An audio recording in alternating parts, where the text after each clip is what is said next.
আচ্ছা দেখো, আজকে আমরা মেশনারি ড্যাম নিয়ে আলোচনা করি। তাহলে প্রথমত আমরা কিছু বেসিক বিষয় নিয়ে আলোচনা করি। প্রথমে দেওয়া আছে, দেখো, বিভিন্ন প্রকার মেশনারি ড্যাম। এগুলো তোমরা মুখস্থ করে নিবা। যেমন এখানে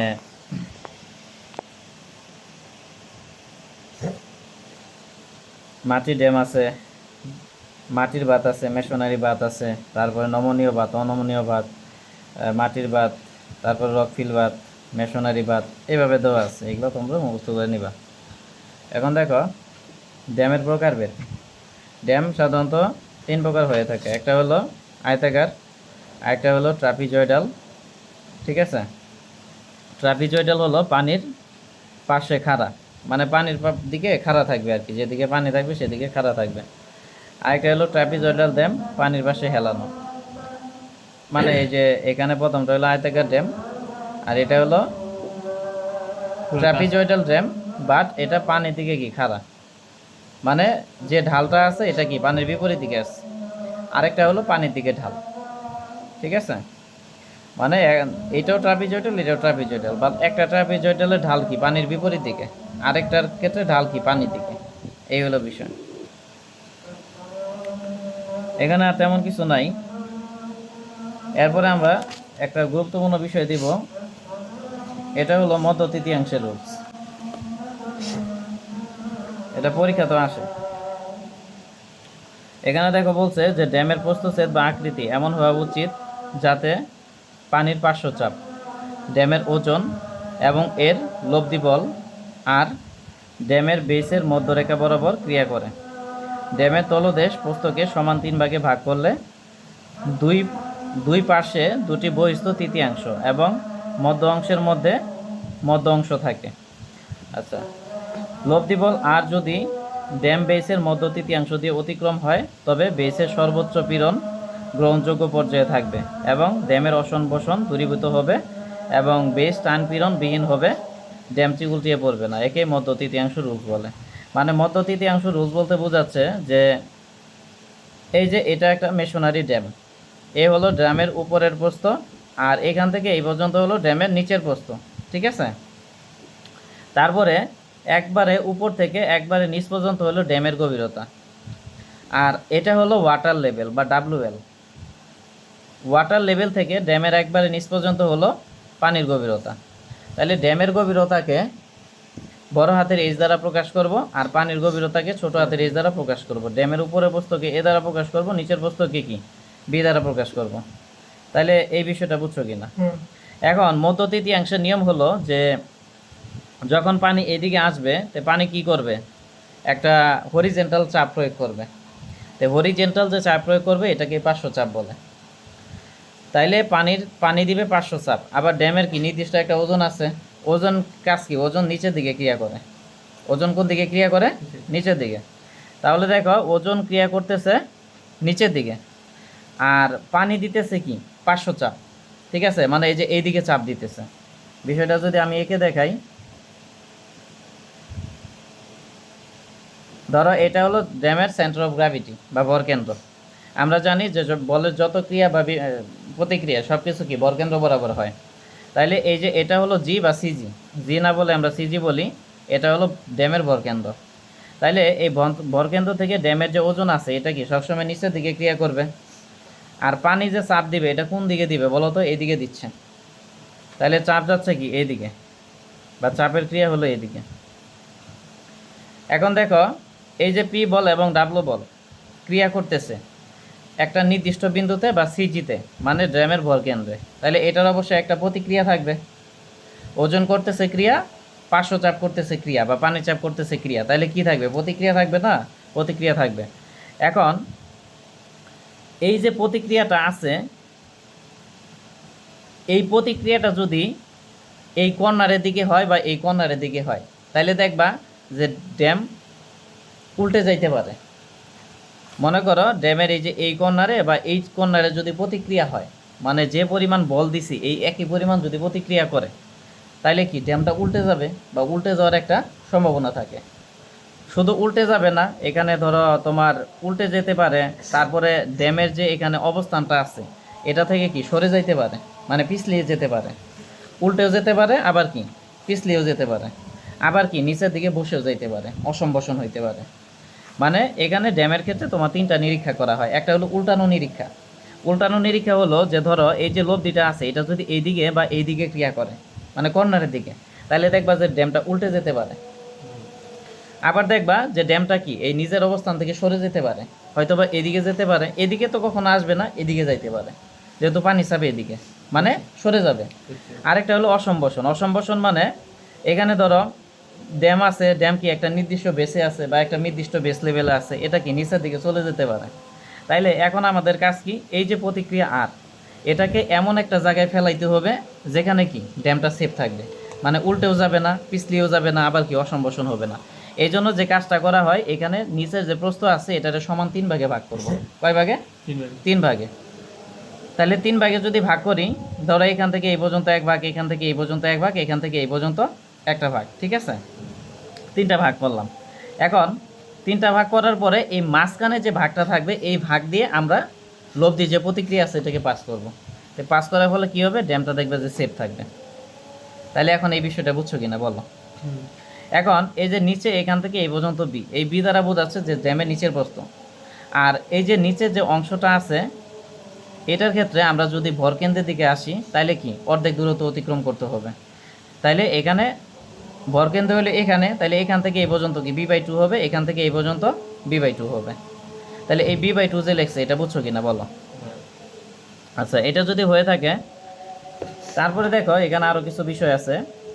তাহলে মধ্য তৃতীয়াংশের যে রুলসটা বা মিডল থার্ড ল এটা বুঝতে পারছো। তাহলে এই যে আমরা যে 3 ভাগে ভাগ করতেছি, সাইডের যে 2টা অংশ থাকবে, ঠিক আছে, এটাকে বলবো পার্শ্ব অংশ, আর মাঝখানে যে অংশটা থাকবে এটাকে কি বলবো, মধ্যবর্তী অংশ। এটাই। এখন দেখো এখানে বলছে এ হলো ড্যামের উপরের প্রস্থ, তাহলে এ যেটা আছে এটা কি ড্যামের উপরের প্রস্থ, বি হলো ড্যামের তলার প্রস্থ, এখান থেকে এই পর্যন্ত হলো ড্যামের তলার প্রস্থ, তারপরে এইচ হলো ড্যাম কর্তৃক ধারণকৃত পানির উচ্চতা। মনে করো এটা হলো পানির উচ্চতা, মানে ওয়াটার লেভেল থেকে ড্যামের বেস লেভেল, এই মধ্যবর্তী যে উচ্চতা হবে এটাই হলো এইচ। তারপরে বড় হাতের এইচ, বড় হাতের এইচ হলো ড্যামের উচ্চতা, মানে ড্যামের একবার উপর থেকে একবারে বেস লেভেল পর্যন্ত হলো ড্যামের উচ্চতা এইচ। তারপরে হলো ওমেগা, ওমেগা হলো পানির একক ওজন, যেটার মান হলো 1000 kg/m3, বা আরও অনেকগুলো মান দেওয়া ছিল হাইড্রোলিক্সে, দেখে নিবা। 1000 kg/m3, 9.81 kN/m3, তারপরে কি 1 g/cm3, তারপরে 0.001 kg/cm3। তারপর দেখো ডাব্লু প্রাইম, ডাব্লু প্রাইম হলো ড্যাম পদার্থের আপেক্ষিক ওজন, মানে এখানে আমরা ড্যাম যে ম্যাটেরিয়ালস ইউজ করব, ঠিক আছে, এই ম্যাটেরিয়ালস কি কংক্রিট থাকবে, তারপরে এখানে রড থাকবে বা স্টিল থাকবে, আরসিসি থাকবে। তাহলে এই যে বিষয়গুলো আছে এটার জন্য আমরা একটা এভারেজ একক ওজন বের করব। কংক্রিটের একটা একক ওজন আছে, এটা কত, 2400 kg/m3। তারপরে ধরো তোমার এই রডের একটা একক ওজন আছে, এটা হলো 7850 kg/m3। তো এই দুইটা, আমরা তো এখানে দুইটা পদার্থই ব্যবহার করতেছি, তো দুইটার জন্য আমরা একটা একক ওজন নেব বা এভারেজ একটা একক ওজন বের করব। তারপরে হলো এ হলো ড্যামের হিল বিন্দু এবং বি হলো ড্যামের টো বিন্দু। আচ্ছা, এখানে হিল আর টো বলতে কি বোঝায়, এটা হলো ড্যামের পাদদেশ বা পাদদেশের একটা বিন্দু। তো এই যে তোমার এইভাবে যে বিন্দুটা থাকবে, মানে পাদদেশ বরাবর বা লম্ব দূরত্ব যেটা থাকবে, লম্ব দূরত্বের জন্য যে পাদবিন্দু থাকবে এটাকে ড্যামের হিল বলা হয়, ঠিক আছে। আর এই যে কর্নারে যে বিন্দুটা থাকবে এটাকে টো বলা হয়, মানে লম্ব দূরত্বের সাথে যে বিন্দু থাকবে এটাকে বলবো হিল, ঠিক আছে, আর কর্নারে যেটা থাকবে এটাকে বলবো টো। তাহলে এটা বুঝতে পারছো কি না। তারপর দেখো ডাব্লু হলো ড্যামের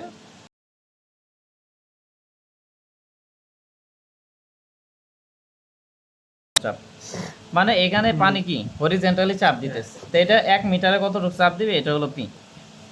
তাহলে ই হলো বিকেন্দ্রিকতা দূরত্ব। বিকেন্দ্রিকতা দূরত্ব বলতে বোঝাচ্ছে তোমার এই যে এখান থেকে এই পর্যন্ত যে দূরত্ব এটাকে ই ধরা হয়েছে। আচ্ছা, তাহলে এটা হলো ই হলো বিকেন্দ্রিকতা দূরত্ব। এখানে আরো কিছু আছে নাই, আর কিছু নাই। তারপরে আরো বিষয় আছে, এগুলো একটু দেখাই।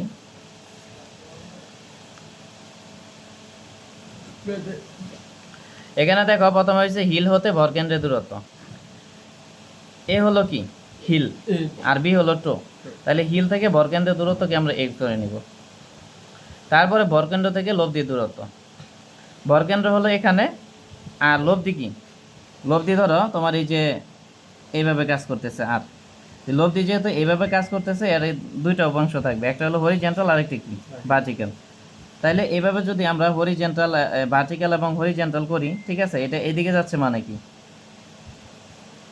লব্ধি এদিকে যাচ্ছে মানে একটা হবে এইভাবে আর একটা হবে এইভাবে, মানে হরিজেন্টাল এইভাবে ক্রিয়া করবে, ভার্টিক্যাল কি এভাবে ক্রিয়া করবে। তাইলে এখানে ভরকেন্দ্র থেকে এই যে লব্ধি আছে, এই লব্ধির দূরত্বকে আমরা এক্স ধরে নিব। কি বুঝতে পারছো? আচ্ছা, এটা হলো। তারপর আরেকটা বিষয় আছে, এটা হলো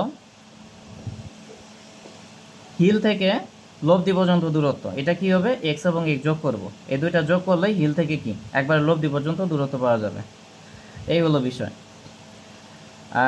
এরপরে ই হলো বিকেন্দ্রিকতা। তুমি যদি বিকেন্দ্রিকতা দূরত্ব বের করো, তাহলে কি করবা, এই পুরাটা থেকে এই যে এতটুকু বাদ দিবা। তার মানে এক্স প্লাস এক্স থেকে বি বাই টু কি বাদ দিবা, বা এক্স প্লাস এক্স এর পরিবর্তে আমরা ডি নিতে পারি। ঠিক আছে, তাহলে ই এর মান আমরা এভাবে বলতে পারি, এক্স প্লাস এক্স মাইনাস হলো বি বাই টু, বা এক্স প্লাস এক্স এর পরিবর্তে ডি নিতে পারি, d minus b by two. তাহলে এই বিষয়টা বুঝছো কিনা বলো?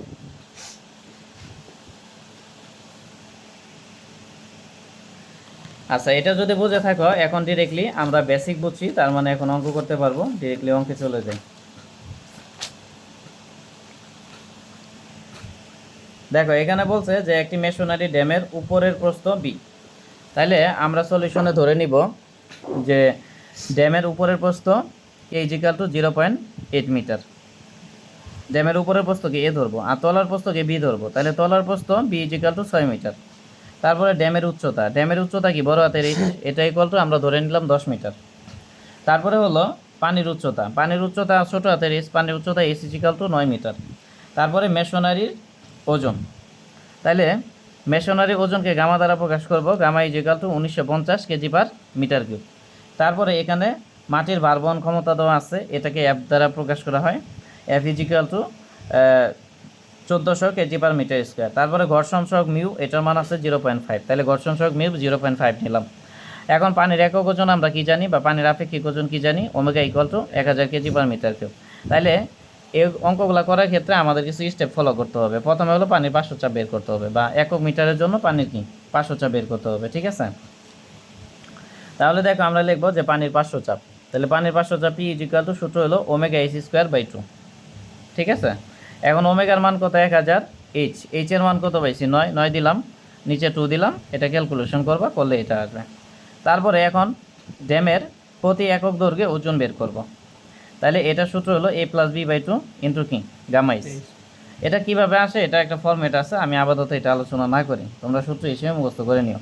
তাহলে এ বি গামা এইচ এই সবগুলোর মান আমাদের এখানে জানা আছে, সবগুলো মান এখানে বসাই দিব, হিসাব করব, হিসাব করে এটা আসবে। তারপরে হিল হতে ভরকেন্দ্র পর্যন্ত দূরত্ব, এটা আমি একটু আগে বেসিকে বুঝাইলাম।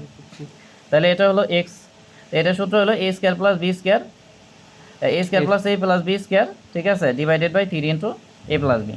তাহলে এখন ওই উপরে এ এবং বির মান দেওয়া আছে, এটা এখানে বসাবো, বসাই হিসাব করবা।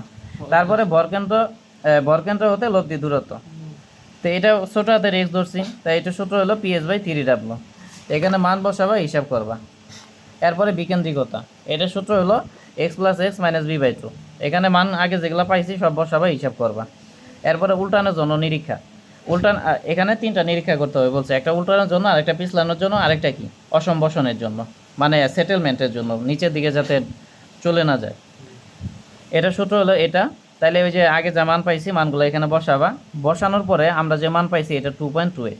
তো এখানে আমরা যে মানটা পাবো এটা অবশ্যই 2 থেকে বেশি হইতে হবে, মানে উল্টানোর জন্য নিরীক্ষার মান বা সহগের মান বা সেফটি অফ ফ্যাক্টর, এটা যে সূত্রটা লিখছে এটা কি সেফটি অফ ফ্যাক্টরের জন্য, কার সেফটি, উল্টানোর জন্য। তো এটার মানটা 2 থেকে বেশি হইতে হবে। তো এখানে যে মানটা পাইছি 2 থেকে বেশি, তার মানে কি এটা নিরাপদ, মানে এই ড্যামটা উল্টানোর জন্য নিরাপদ। 2টা আসলো কেন এখানে? 2 হলো এটা ফর্মুলা অনুসারে, মানে এই যে এখানে যে সূত্রটা লিখছে এটা মূলত সেফটি অফ ফ্যাক্টর, কার সেফটি অফ ফ্যাক্টর, উল্টানোর। ঠিক আছে, তো উল্টানোর জন্য যে সেফটি অফ ফ্যাক্টর পাইছি এটা যদি 2 এর থেকে বেশি হয়, উল্টানোটা তো বলি। এই যে লেখছি এখানে উল্টানোর জন্য উল্টানো বলতে কি এটা কি? উল্টে যাবে, বুঝছি। আর পিছলানো মানে নিজের স্থান থেকে সরে যাবে, হরিজেন্টালি সরে যাবে। আর অসম্বসন মানে নিজের স্থান থেকে ভার্টিক্যালি নিচের দিকে নামবে, উল্টানো মানে উল্টে যাবে। উল্টে যাবে। হুম। পিছলানো মানে হরিজেন্টালি, আর অসম্বসন মানে ভার্টিক্যালি। বুঝছি। ঠিক আছে, ভার্টিক্যালি মুভমেন্ট। তাহলে এটা হলো সেফটি অফ ফ্যাক্টর কার উল্টানোর জন্য। ঠিক আছে, তাহলে উল্টানোর জন্য সেফটি অফ ফ্যাক্টর মান 2.28 আসছে। তো এখানে যে মানটা আসবে এটা অবশ্যই 2 এর থেকে বেশি হইতে হবে। তাহলে 2 এর থেকে যেহেতু বেশি হয়েছে তার মানে কি এটা সেফ বা নিরাপদ। কি বুঝতে পারছো? তারপরে পিছলানোর জন্য নিরীক্ষা, এটার জন্য সেফটি অফ ফ্যাক্টরের সূত্র হলো ওমেগা ডাব্লিউ বাই পি। তাহলে এখানে ওই আগে যে মানগুলো পাইছি বসাবা, বসিয়ে আসবে 0.818। তো এখানে যে সহগ পাইছি বা পিছলানোর সহগ এটার মান অবশ্যই 1.5 থেকে বেশি হইতে হবে। বাট আমরা যে মানটা পাইছি এটা কি 1.5 থেকে বেশি? বেশি না। এই জন্য আমরা এখানে ডাজ নট ইকুয়াল দিলাম, মানে ডাজ নট গ্রেটার দেন দিলাম আর কি। কি বুঝতে পারছো? মানে এখানের ভ্যালুটা 1.5 থেকে বেশি হইতে হবে। তো নিয়ম অনুসারে 1.5 থেকে বেশি হওয়ার কথা, বাট এটা কি 1.5 থেকে বেশি? বেশি না। এই জন্য এখানে আমরা ডাজ নট গ্রেটার দেন দিছি, মানে কেটে দিছি। তো যেহেতু ডাজ নট গ্রেটার দেন বা সহগের মতো মান হয় নাই, এই জন্য এটা নিরাপদ না। মানে 1.5 থেকে বেশি হয়নি দেখে এটা নিরাপদ নয়। এরপরে অসম্বসনের জন্য নিরীক্ষা। অসম্বসনের জন্য নিরীক্ষা, এটার জন্য কি করতে হবে? মাটির ভারবহন ক্ষমতা বের করতে হবে। ধরো একটা মাটি 5,000 কেজি লোড নিতে পারে, এখানে যদি আমরা 6,000 কেজি দেই তাহলে মাটির কি ভার্টিক্যালি সেটেলমেন্ট হবে, মানে নিচের দিকে চলে যাবে। তাহলে এই জন্য আমাদের মাটির ভারবহন ক্ষমতা বের করতে হবে। তাহলে মাটির ভারবহন ক্ষমতা বা সর্বোচ্চ ভারবহন ক্ষমতা এফ ম্যাক্স, এটার সূত্র হলো ডাব্লু বাই বি 1+6E/B। এখন মান বসাবা, বসাই হিসাব করে 2053 কেজি পার মিটার স্কোয়ার আসবে। এটা তো 6,300। এটা ওই যে আগেই বের করছি আমরা, সবগুলো মান আগে বের করছি। এখানে দেখো এই যে ডাব্লু, তারপরে এখানে সব আগেই বের করা আছে, সহজ আছে। সব সূত্র খালি। তাহলে এটা হিসাব করলাম, তাহলে মাটি নিতে পারবে 2000 কত 1 বর্গ মিটারে, বা 1 বর্গ মিটার ক্ষেত্রফলে মাটি কতটুকু নিতে পারবে? 20,000 কত 553 কেজি। কিন্তু মাটির অ্যালোয়েবল বা অনুমোদনযোগ্য ভারবহন ক্ষমতা দেওয়া আছে কত? 1400 কেজি পার মিটার স্কোয়ার। তাহলে লাইভে যাবে। না, দেবে যাবে বলতে বিষয়টা থামো। এখানে বিষয় হলো যে থিওরিটিক্যালি লাগবে আমাদের কত 2053 কেজি, বাট এখানে অ্যালাউ আছে কত 1400 কেজি। তাহলে এই ক্ষেত্রে দেবে যাবে। ঠিক আছে, তাহলে দেখো এখানে এই ক্ষেত্রে আমরা লিমিটটা এইভাবে দিতে পারি, এইভাবে। ঠিক আছে, এইভাবে দিতে পারি। এটা বড় এটা ছোট। হ্যাঁ, মানে এখানে যে থিওরিটিক্যাল মানটা পাবো এটা কি অ্যালাউয়েবল মানে থেকে কম হইতে পারবে। মানে এখানে মাটির অ্যালাউয়েবল ক্ষমতা দেওয়া আছে 1400, মানে মাটি নিতে পারবে 1400। কিন্তু এখানে যে ড্যামটা তৈরি করতেছি এটার লোড কত আসবে? 20,000, এই যে এত কেজি আর কি। এখানে দেওয়া আছে 1400, আর এখানে আসছে এটা। তার মানে এটা নিরাপদ না। মানে কোথায় 14,000 1400 আর কোথায় 20,000, এটা আকাশ জমিন পার্থক্য। তাহলে এই ক্ষেত্রে আমরা কি দিব? Does not less than. তাহলে লিখবো যে নিরাপদ নয়। তাহলে এটা বুঝছো কি না? দেখো এখানে আরো প্রশ্ন থাকলে বলতে পারো নিরীক্ষাগুলো, এখানে অনেকে মিস্টেক করে।